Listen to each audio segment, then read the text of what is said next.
여러분, 코로나19 확산세가 확연히 줄어든 것 같습니다.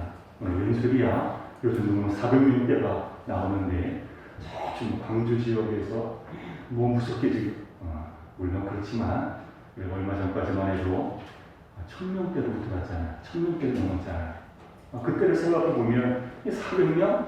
그리고 점점 줄어들고 있는 것만큼은 사실인 것 같습니다. 예배에 참석 인원도 그 교회의 좌석의 10%까지는 허용이 되었잖아요. 그전에는 비대면 예배였거든요. 이제는 대면 예배가 가능하게 되었습니다. 하지만 여전히 코로나19 위협에서 완전히 자유롭지는 못합니다. 이제 백신 우리 가운데도 맞으실 분들 계시지요? 그런데 백신을 맞는다고 할지라도 코로나 이전의 상황으로 돌아가기까지는 상당한 시간이 필요하다. 전문가들은 그렇게 보고 있습니다. 여러분, 코로나19라고 하는 것은 전대유문이잖아요. 경험해 본 적도 없고 일찍이 들어본 적이 없는 것이었거든요. 그것을 우리가 맞이했어요. 그러다 보니까 정신이 없는 거예요. 우왕좌왕 정신없어서 2020년도 귀한 한 해를 그냥 흘려 보내기도 했습니다. 아무것도 하지 못했어요. 매뉴얼이 있어야 되지. 일찍이 경험해 본 적이 없는 그런 코로나19였는데 가이드라인이 있어야 이건 이렇게 처음이잖아. 그러다 보니까 얼떨결에 그 귀한 시간, 한 번 가면 다시는 돌아올 수 없는 그 귀한 시간을 그냥 흘려 보냈던 적이 바로 작년 한 해였습니다. 하지만 올해도 만만치 않은 것 같아요. 참 힘든 한 해가 될 것 같다라고 하는 생각이 듭니다. 여러분, 이제 코로나19 상황은 피할래야 피할 수 없는 엄연한 현실인 거예요. 그렇죠? 이제는 누구를 원망하거나 불평하거나 걱정만 하고 있을 때가 아닌 거예요. 이 엄연한 현실 앞에서 우리는 어떻게 살아야 되는가? 이게 중요한 거예요. 우리 교회는 무엇에 집중해야 될 것인가 생각해 보아야 되는 거예요. 벌리상 자녀처럼 코로나를 핑계대고 아무것도 하지 않냐고 귀한 시간들을 올 21년도에도 여전히 흘려보내면 안 되는 거예요. 어디에 힘을 쓸 것인가? 어떻게 살아야 될 것인가?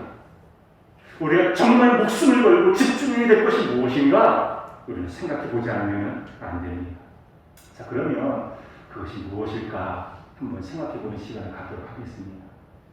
우리가 신앙생활을 함에 있어서 가장 힘써야 될 것, 빼놓을 수 없는 꼭 필요한 것, 그것이 있다면 과연 무엇일까? 여러 개가 생각이 날 수 있겠지만 특별히 오늘은 정말 빼놓을 수 없는 한 가지, 기도잖아요. 기도에 대해서 잠시 생각해 보는 시간을 갖도록 하겠습니다. 자, 여러분, 왜 우리는 기도하지 않으면 안 되는 것일까요? 왜 기도를 빼놓고는 신앙생활 자체를 논할 수 없는 것일까요? 여기에 대한 답을 우리가 내리기 위해서는 우리 인간이 어떠한 존재인지를 한번 살펴볼 줄 알아야 되는 거죠. 그래야 답을 내릴 수가 있습니다. 여러분, 우리는 하나님의 도우심 없이도 얼마든지 잘 살 수 있는 그런 존재들입니까? 아니에요. 그런 인생은 한 사람도 없습니다. 하나도 없어요. 물론 하나님을 믿지 않는 사람들은 하나님 웃기지 마라. 하나님 없어도 나 혼자 힘으로 얼마든지 떵떵거리면서 잘 살 수 있다. 큰 소리 칠 수 있을지 모르겠지만 그러나 성경에서는 그렇게 말씀하고 있지 않습니다. 시편 2편에 보면 아시지요? 하늘에 계신 이가 그런 자를 보고 웃으신다라고 하는 거예요. 주께서 그런 자들을 보고 비웃으신다라고 하는 거예요. 조롱하신다라고 하는 거예요. 여러분, 우리 인생은 하나님이 도우심이 없이는 한시도 살아갈 수 없는 그런 존재들입니다. 여러분, 다들 살아보셔서 아시겠지만 이 세상에는 절망하고 좌절하는 일들이 얼마나 많이 있는지 몰라요. 알 수 없는 변수들이 한두 가지가 아닌 거예요. 우리가 작년에 그런 일을 겪었잖아요. 코로나19 이런 일들을 겪을 것이라고 누가 생각해나 했겠습니까? 아니잖아요. 예상치 못한 일이 그러나 발생하고 말았습니다. 코로나19가 닥치니까 모든 세워놓은 어떤 계획들이 다 스톱이잖아요. 멈춰버릴 수밖에 없는 것이거든요. 와, 이 뒤엉켜 버리기 시작하는 거예요. 걷잡을 수가 없는 거예요. 여러분, 사람들은 왜 보험을 드는 것일까요? 한마디로 말하면 불안하기 때문에 그런 거예요.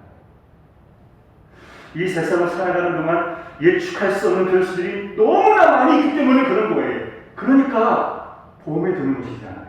내가 아무리 잘해도 넘어질 때가 있어요, 없어요? 있어요. 넘어질 때가 있다라고 하는 거예요. 악한 자들을 위하여서 죄 없는 내가 내모낼 때가 있습니까, 없습니까? 살다 보면 있는 거예요, 있어요. 여러분, 특히 마귀는 성도들이 우리를 넘어뜨리려고 허시탄탄 기회를 주는 존재들이잖아요. 베드로전서 5장 8절에 있는 말씀 기억하고 계시지요? 근신하라, 깨어라, 너희 대적마귀가 오는 사자와 같이 두루다니며 삼켜자를 찾고 있다. 이렇게 말씀하고 있어요. 그렇기 때문에 이 기도라고 하는 것은 신앙생활에 있어서 선택사항이 아닌 거예요. 필수인 거예요.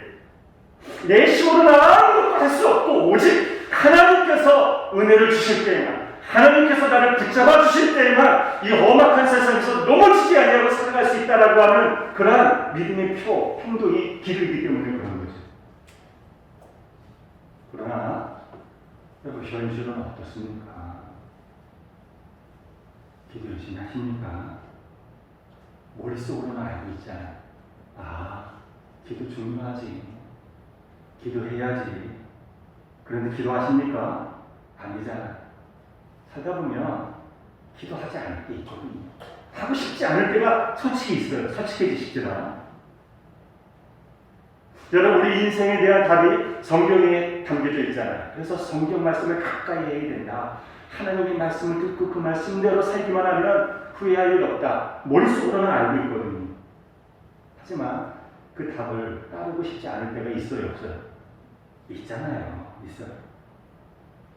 그러니까 왜 이런 일들이 일어나는 것일까? 왜 기도하다가 우리는 시험이 드는 것일까? 왜 신앙생활하다가 왜 기도 자리에서 벗어나서 낙심이 되고 신앙을 저버리게 되는 경우도 일어나는 것이거든요. 왜 이런 일들이 일어나는 것일까요? 저는 확신의 문제라고 봅니다. 여러분, 하나님께서 나의 기도를 들으시고 응답해 주실 것이라고 하는 확신이 있으면 기도하지 말라고 해도 기도해요. 그러나 이런 확신이 없을 때 기도하십시오. 기도는 중요합니다. 아무리 얘기해도 의의득병이 되는 거예요. 소용이 없는 거예요. 따라서 이것은 확신의 문제임에는 틀림없어 보입니다. 여러분 정말 하나님께서 살아계시는 분이심을 믿으십니까? 여러분 어떻게 생각하십니까? 하나님께서는 살아계셔서 우리가 하나님하고 기도하는 거 다 들으시고 계시다라고 하는 사실을 여러분 믿으십니까? 기도하면 하나님께서 그 기도를 들으시고 움직이신다라고 하는 사실을 여러분은 확신하십니까? 확신의 문제라고 했거든요. 확신이 없으면 소용이 없는 거예요. 지금 이 자리에 모여서 하나님 앞에 예배를 드리고 있지만, 그리고 말씀을 듣고 있지만 크게 두 부류로 나뉘어질 수 있을 거예요. 하나는 아멘. 그럼 하나님께서 우리의 예배를 받으시고 또 내가 드리는 그 기도도 들으시고 응답하여 주시지. 아멘. 그렇게 생각하는 사람들도 있겠지만 다 그럴 수는 없겠죠. 안 그럴 사람들도 더 많이 있을지 모르겠습니다. 뭐야? 내가 살아보고 기도해보았더니만 그대로 응답되지 않던데 뭐? 아니야. 난 다르게 생각해. 얼마든지 그런 사람 있을 수 있을 것이라고 생각이 듭니다. 그러면 어떤 것이 맞는 것일까요? 아니, 기도하지, 기도해도 기도대로 응답되지 아니하는 경우가 살아보니까 분명히 있잖아요. 우리가 경험해 본 바잖아요. 그럼에도 불구하고 성경에서는 기도하면 하나님께서 응답하신다? 누구 말을 들어야 되는 거예요, 도대체? 성경 말씀이 새빨간 거짓말인 것처럼 보이잖아요. 그렇잖아요. 말장난처럼 보이잖아요. 안 그런가요? 그렇거든요. 그래서 시험에 걸려서 넘어지는 성도들이 한두 사람이 아니잖아요. 따라서 정말 우리가 반드시 이 문제에 대해서만큼은 한번 진지하게 다 들어가 보지 말아야 된다고. 그냥 무작정 덮어놓고 믿어. 하나님께서 들으실 거야. 그럼 말이 안 되는 것이죠. 따라서 오늘 우리는 이 문제에 대해서, 아니 오늘뿐만 아니라 다음 시간에, 그 다음 시간에도 한번 이 문제에 대해서 한번 살펴볼 수 있기를 바랍니다. 먼저 오늘은 첫 시간이기 때문에 믿음의 시작은 뭐예요? 믿음의 첫 발걸음은 뭐예요? 나 혼자가 아니다. 하나님께서 살아계시고 나와 함께 하신다. 나의 기도를 들어주신다 라고 하는 것을 믿는 것에서부터 시작이 되는 것이잖아요. 그래서 오늘은 좀 긍정적인 측면에서 믿음의 기도, 여기에 대해서 한번 살펴보도록 하겠습니다. 하나님께서는 우리의 기도를 들으시고 응답하여 주신다. 그런 측면에서 오늘 이 시간을 살펴보게 될 것이고, 다음 시간에는 기도했는데 응답되지 않은 경우, 그 문제를 우리는 살펴볼 줄 알아야 되겠습니다. 그래서 우리가 확신을 가져야 되죠. 기도가 무엇인지, 기도하지 않는 자, 왜 기도하지 않는 것인지, 왜 신앙생활에 있어서 기도가 정말 빼놓을 수 없는 필수 불가결한 요소인지 우리는 답을 내릴 줄 알아야 되겠습니다. 그래야 우리는 흔들림이 없이 끝까지 이 믿음의 길을 걸어갈 수 있게 될 것입니다. 여러분, 김동훈 목사님 지금 은퇴하셨지만 은퇴하셨음에도 불구하고 온라인상으로 열심히 사역하시는 분 계셔요. 날마다 기막힌 새벽이라고 해서 유튜브 암 환자들을 위하여서 도움을 주기 위해서 참 열심히 애를 쓰시는 그런 일을 감당하고 계셔요. 이분이 2년 전쯤에 폐암 수술을 받으셨잖아요. 폐암 수술을 받고 난 다음에 또다시 갑상선 암이 발견이 돼. 전립선 암도 발견이 되고 갑상선 암도 이제 발견이 됐어요. 그래서 한 열흘 전쯤에 이제 갑상선 암을 제거하는 수술을 이제 하신 적이 있어요. 그리고 나서 이분이 글을 페이스북에 이제 올렸어요. 그 글을 제가 이렇게 보았더니만 한번 여러분과 함께 한번 생각해보면 좋겠다 싶어서 그 글의 전문을 짧습니다. 짧기 때문에 여러분께 한번 소개해드릴 테니까 한번 들어보시기 바랍니다. 제목이 뭐냐 하면 웃어요. 가래 안 왜요 하는 이걸 가리고 있잖아요. 그죠? 가리고 있는 거 이거 위험하잖아요. 연로하신 분들은 특히 이제 환자들한테는 가래 안 왜요 하나님 이렇게 되어 있습니다. 한번 읽어드리도록 하겠습니다. 재작년 폐암 수술을 받고도 이상하리만큼 안 아팠다. 회복실에서 마취가 끼었을 때 옆에서 심부름하는 소리가 들렸는데 난 아무렇지도 않아서 진짜로 아직 수술을 안 받은 줄 생각했을 정도였다. 병실로 돌아오자 씩씩하게 병동을 걸어 다녔다. 평소 운동할 때 걷는 그 속도로. 태어날 때까지 나는 병동의 모험생이었다. 수술 후에 가래가 많이 낄 거라고 하는 이야기를 수술 전부터 들어왔다. 가래. 내가 제일 힘들어하고 질색하는 거다. 아픈 건 좀 참을 수가 있는데 목에 가래가 끼는 건 정말 못 참아서 제일 많이 기도하는 건 우습게도 가래 끼지 않게 해달라고 하는 그런 기도였다. 그런데 진짜 안 꼈었다. 정말이다. 1도 안 꼈다. 이번 수술 때도 비슷했다. 첫날부터 안 아팠다. 첫날은 되게 그렇단다. 둘째 날은 좀 아플 것이라고 해서 그런 줄 알았다. 그런 태어나는 날까지 안 아팠다. 의사 선생님이 회진 오셔서 수술 부위를 꾹 눌러보시면서 아프냐 물으셔서 안 아프다고 했더니만 참지 말고 제대로 말하라고 하셨다. 속으로 웃었다. 안 아픈데 어떻게 참아? 웃었습니다. 이번 수술은 멱을 따는 수술이 아닌가. 갑상선 수술이니까. 이번에도 가래가 걱정이 되었다. 아니나 다를까 수술 후에 가래가 많이 낀다고 가래에 대한 준비 교육이 참 많았다. 하나님, 나 가래 안 돼요. 차라리 아픈 게 나아요. 지난번처럼 좀 잘 봐주세요. 기도 엄청 해줬다. 이번에도 가래 안 나왔다.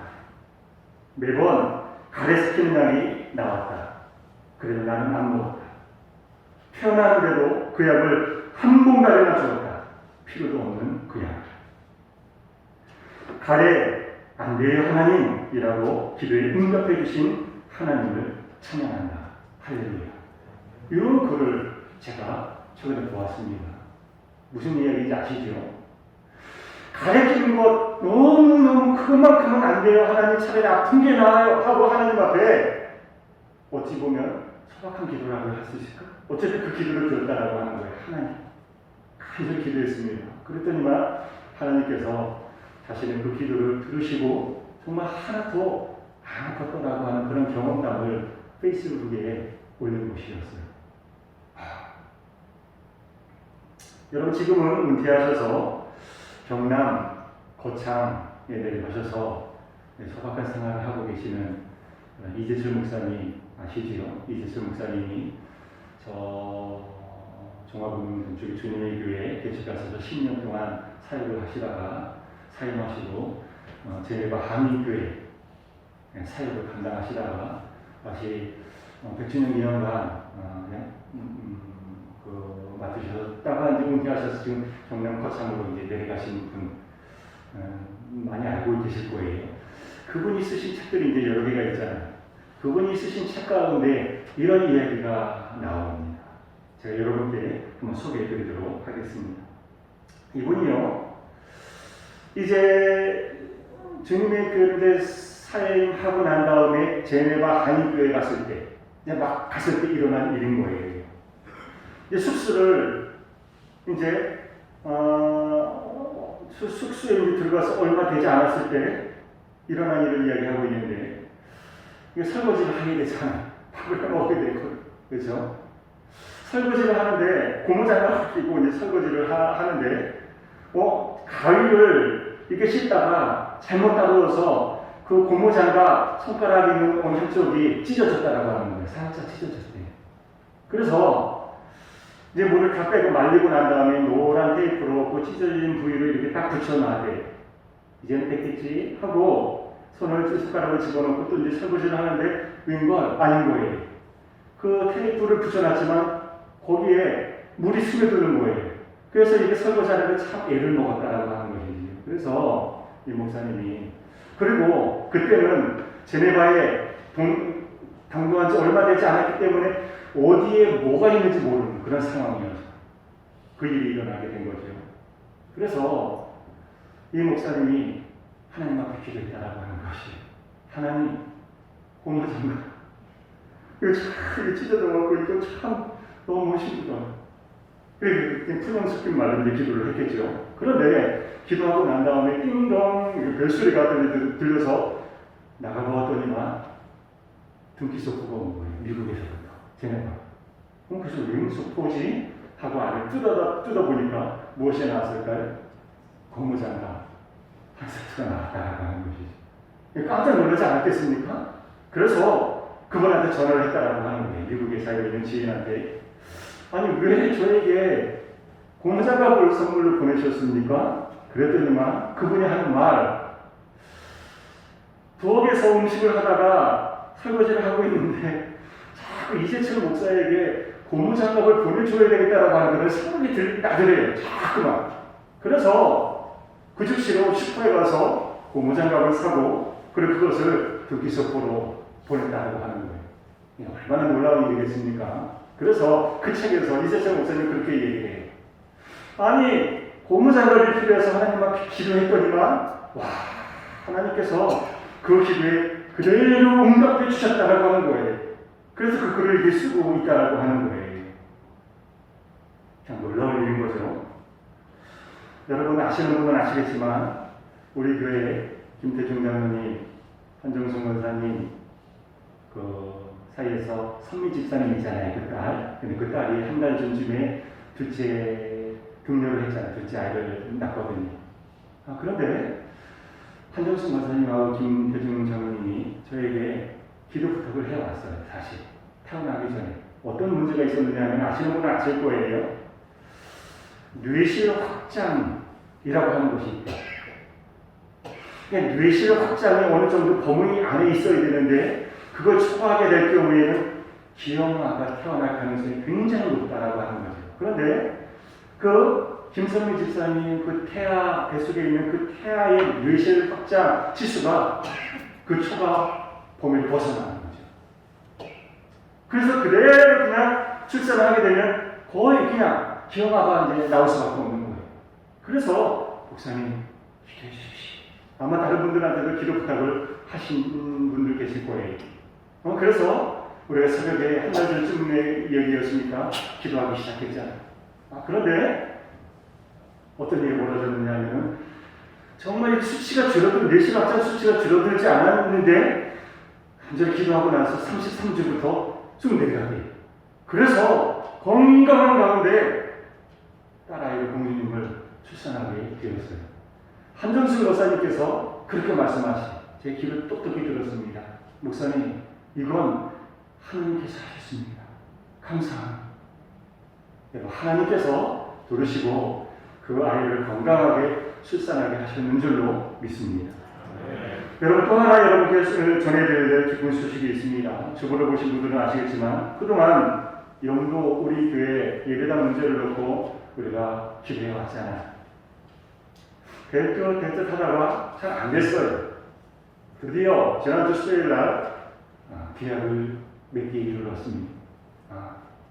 근데 수요일날 계약을 맺기 위해서 부동산을 찾았을 때 그분들을 이렇게 만나보니까 그분이 그렇게 얘기를 해요. 저는 대충 그냥 무용협회 교수님이라고 하는 얘기만 듣고 무용협회 발레니까 여성분이겠거니 생각을 했는데 아니시더라고요. 남성분이시더라고요. 남자분인데 교수님이시래요.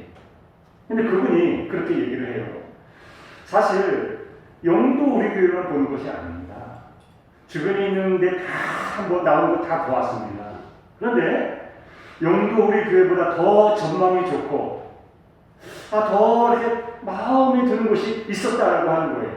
그래서 계약을 하려고 했다라고 하는 거예요. 그런데 눈을 감으면은 영도 우리 교회 그 문, 예배당 안으로 들어가는 그 문 생각이 나고 그 문을 열었을 때 그 모습이 자 그렇게 생각이 나더라고 하는 것이죠. 그래서 다른데 그만 취소하고 영도 우리 교회를 이렇게 계약하게 된 것입니다. 잘 사용하겠습니다. 저는 홍제동에 있는 조그만 교회의 집사입니다. 우리 목사님께서 저를 위해서 얼마나 많이 기도하셨는지 몰라요. 이게 좋은 공간 우리가 사용할 수 있게 되어서 얼마나 마음이 놓이는지 모릅니다. 잘 사용하겠습니다 하면서 정중하게 인사를 하는 것이었어요. 이것도 따지고 보면 하나님께서 우리의 기도를 들으셔서 때가 되었을 때 이 문제를 해결해 주셨는 줄로 저는 굳게 믿습니다. 여러분, 만일에 때와 시기 방법은 우리 안에서 다를 수 있잖아요. 그렇죠? 지금 이제 올해 이제 백신을 이제 맞게 되잖아요. 이제 곧 얼마 되지 않아서 가을쯤이나 여름일 수도 있겠고요. 이제 모여서 식사를 이제 할 수 있게 될 가능성이 굉장히 높잖아요. 그래서 지금 이러한 때에 리모델링을 해서 우리가 이제 그때 자유롭게 식사를 할 수 있는 여건이 될 수가 있는 것이고요. 그러니까 이런 것을 보면은 참 하나님께서는 우리의 기도를 들으시는 것이구나, 응답하시는 것이구나. 광명화 권사님을 오늘 읽을 때 만났는데 광명화 권사님께서 심장 판막증으로 인해서 굉장히 힘들어하셨어요. 그 물건을 조그만 걸 듣고 걸으면 숨이 차서 견딜 수 없어요. 그런데 광명화 권사님을 위해서 우리가 또 이제 기도를 했잖아요. 지금은 뜨네. 광명화 권사님께서 좀 고맙다고 전했다고 부탁을 했어요. 여러분, 우리가 하나님 앞에 드리는 그 기도는 정말 그렇구나. 하나님께서 들으시고 응답하시는 것이구나 하는 것을 우리는 확신할 줄 알아야 되겠습니다. 하나님께서 성도의 기도에 반드시 응답하시거든요. 마태복음 6장 30절 이하에 있는 말씀 제가 한번 읽어드리도록 하겠습니다. 어떤 말씀이 있는지. 오늘 있다가 내일 아궁이에 던져지는 들도 하나님이 이렇게 입히시거든 하물며 너희 일까보냐. 믿음이 작은 자들아, 그러므로 염려하여 이르기를 무엇을 먹을까, 무엇을 마실까, 무엇을 입을까 하지 말라. 이는 다 이방인들이 구하는 것이라. 너희 하늘 아버지께서 이 모든 것이 너희에게 있어야 할 줄을 아시느니라. 아멘. 여러분, 하나님께서는 아신대요. 무엇을 아셔요? 우리에게 무엇이 있어야 될 줄을 아셔, 모르시는 분이 아니시라고 하는 거예요. 아신다라고 분명히 말씀하고 있습니다. 예수님께서 마태복음 10장을 통하여서 또 이렇게 하나님께서 우리에게 한 사람 한 사람 어떠한 관심을 기울이시는지에 대해서 또 일러주신 바가 있어요. 그 말씀을 한번 읽어드리도록 하겠습니다. 마태복음 10장 30절 이하입니다. 너희에게는 머리털까지 다 세신 바 되었나니 두려워하지 말라. 너희는 많은 참새보다 귀하니라. 이렇게 말씀하고 있습니다. 여러분 손 들어보시기. 여러분의 지금 머리에 있는 머리털 개수를 정확하게 지금 알고 있는 분 손 들어보십시오. 저는 몰라. 제가 어떻게 알겠습니까? 제 머리 위에 머리털 개수를 어떻게 압니까? 여러분 아시겠습니까? 모르잖아요. 우리는 몰라요. 그러나 성경은 뭐라고 말씀하고 있습니까? 하나님은 아십니다. 우리는 모를지라도 하나님께서는 아신다라고 하는 거예요. 아셔요. 따라서 우리 인생의 계획도 하나님께서 아십니까? 모르십니까? 아신다라고 하는 거예요. 우리의 약점과 장점 하나님께서 아십니까? 모르십니까? 아신다라고 하는 거예요. 속속들이 들여다보시면서 우리를 하나님의 길로 이끌어 가시는 줄로 믿습니다. 그런데 우리가 기억해야 될 것이 있다라고 하는 거예요. 하나님은 아시지만 그 모든 것을 들어주실 수 있는 전능하신 하나님이시지만, 그래서 전지전능하신 하나님이시라고 우리가 말하고 있지 않습니까? 전지전능한 하나님, 알지 못하시는 것이 없으신 하나님, 모든 것을 다 가르치게 하시는 하나님. 그런데 그런 하나님이시지만 우리에게 요구하시는 것이 있어요. 그것이 무엇이냐 하면 우리가 하나님께 구해야 된다고 하는 것이지. 아예 하나님께서 뭐 다 아시는데 뭐 기도해도 무슨 소리냐? 다 아시는 하나님. 그러나 그건 어디까지나 우리 생각일 뿐 성경은 그렇게 말씀하고 있지 않습니다. 다 아시고 계시지만 우리가 하나님 앞에 나아가서 기도하라, 간구하라, 이것을 말씀하고 있습니다. 그것이 바로 오늘 본문인 거예요. 여러분, 예수님께서 우리를 위해서 하나님 보좌 우편에 앉으셔서 지금 중보기도 하고 계시잖아요. 우리를 위해서 기도하시지만 그러나 우리가 해야 될 일이 있는 거예요. 우리도 가만히 이제 그냥 알아서 하시겠지? 이게 참 믿음인 것 같지만 성경은 그렇게 말씀하고 있지 않습니다. 우리가 하나님 앞에 나아가서 적극적으로 간구하라. 하나님은 그것을 요구하신다고 하는 거예요. 자, 오늘 본문에 있는 말씀 한번 보십시다. 구하라, 그리하면 너에게 주실 것이요. 찾으라, 그리하면 찾아낼 것이요. 문을 두드리라, 그리하면 너에게 열릴 것이니. 우리에게 주신다라고 하는 거예요. 찾게 해주신다라고 하는 거예요. 그런데 그 앞에 있는 것을 알고 있잖아요. 먼저 조건이 있잖아요. 명령이 있잖아요. 구해야 된다라고 하는 거. 찾지 않으면 안 되는 거예요. 찾으라라고 하는 거예요. 두드리라고 하는 거예요. 그리할 때 너에게 허락하여 주신다. 그러면서 8절에서 구하는 이마다 받을 것이요, 찾는 이는 찾아낼 것이요, 두드리는 이에게는 열릴 것입니다. 아멘. 사랑하는 여러분, 사람의 약속은 믿을 바가 없잖아. 내가 너를 끝까지 사랑할 거야. 나만 믿어. 믿을 수 있나요? 없나요? 믿을 수 없어요. 같은 날 우리 죽어 함께 죽자. 뭐 그런 노래도 있더라고요. 같은 날 뭐 이게 지켜집니까? 아니잖아요. 지켜질 수가 없어요.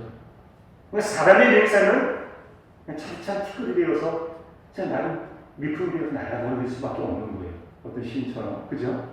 인간의 약속은 그렇다라고 하는 거예요. 믿을 게 없대요. 그러나 누구의 약속은 믿어야 됩니까? 하나님의 약속만큼은 믿어야 되는 줄로 믿습니다. 민수기서 23장 19절에서 이렇게 말씀하고 있지요. 하나님은 사람이 아니시라고 하는 거죠. 읽어드리겠습니다. 하나님은 사람이 아니시니 거짓말을 하지 않으시고 인생이 아니시니 후회가 없으시도다. 어찌 그 말씀하신 바를 행하지 아니하시며 하신 말씀을 실행치 않으시리라.